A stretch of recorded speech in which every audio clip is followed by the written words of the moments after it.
Competition classes में मैं दिगंबर तिवारी आपका स्वागत करता हूं। आज हम लोग बौद्ध धर्म के बारे में अध्ययन करेंगे। पहले भाग में हम लोगों ने सिद्धार्थ के गृह त्याग तक अध्ययन कर चुके हैं। आज हम लोग गृह त्याग के बाद के बारे में अध्ययन करेंगे। सिद्धार्थ 29 वर्ष की अवस्था में अपने गृह को त्याग देते हैं, जिसको बौद्ध ग्रंथों में महाभिनिष्क्रमण के नाम से जाना जाता है। बुद्ध जिस घोड़े पर बैठकर कपिलवस्तु से बिहार में आए थे, उनके प्रिय घोड़े का नाम कंथक था और उनके साथी का नाम चना था। आगे जब वो बिहार में प्रवेश करते हैं तो एक नदी को पार करते हैं, जिस नदी का नाम हरहा नदी था। यह नदी आज भी पश्चिमी चंपारण जिले में विद्यमान है। इसी नदी को पार करके नेपाल से गौतम बुद्ध यानी सिद्धार्थ बिहार में प्रवेश किए थे। उसके बाद एक और उन्हें नदी मिलती है, जिस नदी का नाम अनुमा नदी है। इसी नदी के तट पर उन्होंने अपना मुंडन संस्कार किया था और कसाय वस्त्र को धारण किए थे। ज्ञान की खोज में वो आगे बढ़ते हैं और वैशाली पहुंचते हैं। वैशाली में अलार कलाम से उनकी मुलाकात होती है और यह अलार कलाम उनके प्रथम गुरु होते हैं, जिन्होंने सिद्धार्थ को सांख्य दर्शन की शिक्षा दी थी। सांख्य दर्शन के प्रतिपादक महर्षि कपिल थे। वहां से सिद्धार्थ फिर आगे बढ़ते हैं और राजगीर पहुंचते हैं। राजगीर में रुद्रक रामपुत से उनकी मुलाकात होती है और रुद्रक रामपुत से उन्होंने फिर शिक्षा ग्रहण की। फिर उसके बाद आगे बढ़ते हैं, उरुबेला में पहुंचते हैं। वहां पर उन्हें 5 साधक मिलते हैं। उन 5 साधकों के मिलकर इन्होंने कठोर तपस्या किया था। उन 5 साधकों के नाम हैं कौंडिन्य, बप्पा, भादिया, महानामा, असारी। 6 साल के कठोर तपस्या के बाद जब उन्हें ज्ञान की प्राप्ति नहीं होती है तो वो आगे बढ़ते हैं। उनकी शारीरिक स्थिति जर्जर हो चुकी हुई रहती है।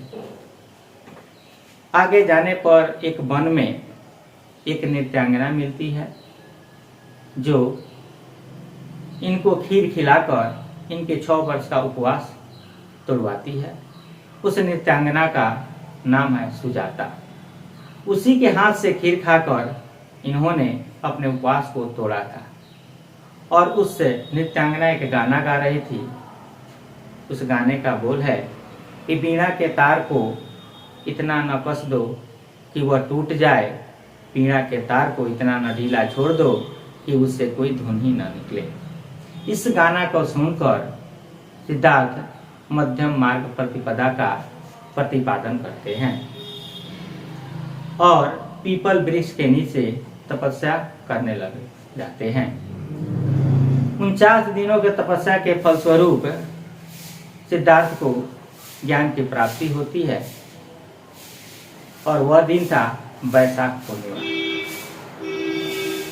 जिस पीपल वृक्ष के नीचे उन्हें ज्ञान की प्राप्ति होती है उसको बोधि वृक्ष कहा गया और जिस स्थान पर उन्हें ज्ञान की प्राप्ति हुई थी उस स्थान को बोध गया कहा गया।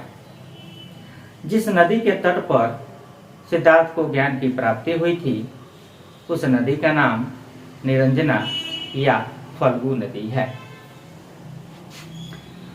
इससे संदर्भित कई परीक्षोपयोगी प्रश्न निकलते हैं।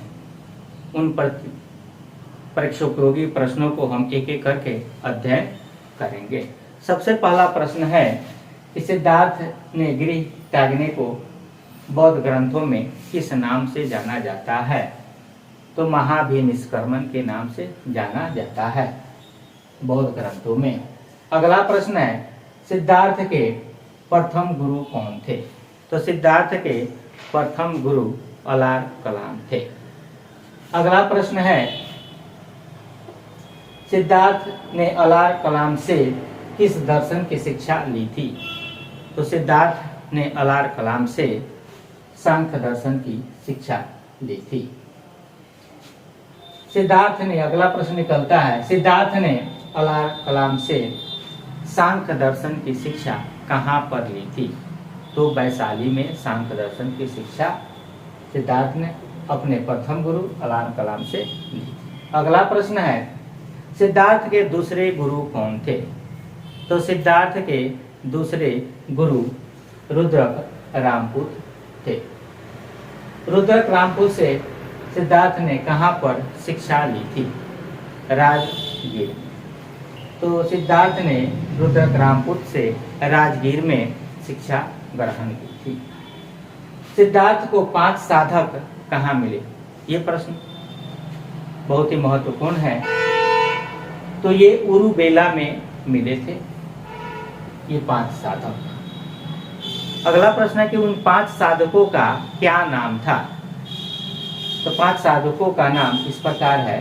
पहले साधक का नाम कौंडिन्य, दूसरे का बप्पा, तीसरे का भादिया, चौथे का महानामा और 5वें का अशागी। इन्हीं के साथ मिलकर सिद्धार्थ 6 सालों तक तपस्या किए थे। अगला प्रश्न है, सिद्धार्थ के घोड़े का क्या नाम था? तो सिद्धार्थ के घोड़े का नाम पंथक था। कई परीक्षाओं में यह प्रश्न पूछा जा चुका है। अगला प्रश्न है, सिद्धार्थ के सारथी का क्या नाम था? तो सिद्धार्थ के सारथी का नाम चना था। अगला प्रश्न है, सिद्धार्थ ने जब गृह त्याग किया तो किस नदी को पार करके नेपाल से बिहार में आए थे? तो उस नदी का नाम है हरहा नदी। यह नदी आज भी पश्चिमी चंपारण में विद्यमान है। अगला प्रश्न है, सिद्धार्थ कौन सी नदी के तट पर अपना मुंडन संस्कार किया था तथा कसाय वस्त्र धारण किया था? तो सिद्धार्थ जो थे वो अनुमा नदी के तट पर अपना मुंडन संस्कार किए थे और कसाय वस्त्र धारण किए थे। जिस स्थान पर सिद्धार्थ ने अपना मुंडन संस्कार करवाया था और कसाय वस्त्र धारण किया था, वर्तमान में उस स्थान को किस नाम से जाना जाता है? तो इसका आंसर होगा रमपुरवा। यह वर्तमान में पश्चिमी चंपारण में पड़ता है। रमपुरवा नाम से वह जाना जाता है जिस स्थान पर सिद्धार्थ ने अपना मुंडन संस्कार किया था और कसाय वस्त्र धारण किया था। सिद्धार्थ ने लगातार कितने वर्षों की तपस्या किया था? तो सिद्धार्थ बहुत ही कठोर तपस्या किए थे, 6 वर्षों तक। अगला प्रश्न है, सिद्धार्थ ने किसके हाथ का खीर खाकर अपने 6 वर्ष का उपवास तोड़ा था? तो सुजाता नामक एक नर्तकी के हाथ का खीर खाकर सिद्धार्थ ने अपने 6 वर्ष का उपवास तोड़ा था। बहुत ही महत्वपूर्ण प्रश्न है। अगला प्रश्न है, सुजाता नामक नर्तकी के हाथ का खीर खाकर सिद्धार्थ ने किस मार्ग का प्रतिपादन किया था? तो सुजाता के हाथ से जब सिद्धार्थ खीर खाए थे, ठीक है ना, और उसके गाने को सुने थे, तो उससे मध्यम मार्ग प्रतिपदा का निर्माण किया था या प्रतिपादन किया था। क्योंकि शरीर को कष्ट देने से ईश्वरत्व की प्राप्ति नहीं हो सकती है और शरीर से को एकदम ढीला छोड़ देने से भी ईश्वरत्व की प्राप्ति नहीं होती है, ऐसा गौतम बुद्ध ने माना। इसीलिए मध्यम मार्ग प्रतिपदा का, ठीक है ना, प्रतिपादन किया। अगला प्रश्न है, सुजाता के कौन से गाना को सुनकर सिद्धार्थ ने मध्यम मार्ग प्रतिपदा का प्रतिपादन किया था? तो उस गाना का नाम है बीणा के तार को इतना न कस दो कि उससे कोई ध्वनि ही न निकले, यानी टूट जाए। वीणा के तार को इतना न ढीला सा छोड़ दो कि उससे कोई ध्वनि न निकले। इसी को सुनकर सिद्धार्थ ने मध्यम मार्ग प्रतिपदा का प्रतिपादन किया था। अगला प्रश्न है, सिद्धार्थ को कितने दिनों के तपस्या के बाद ज्ञान की प्राप्ति हुई थी? तो 49 दिनों के तपस्या के बाद सिद्धार्थ को ज्ञान की प्राप्ति हुई थी।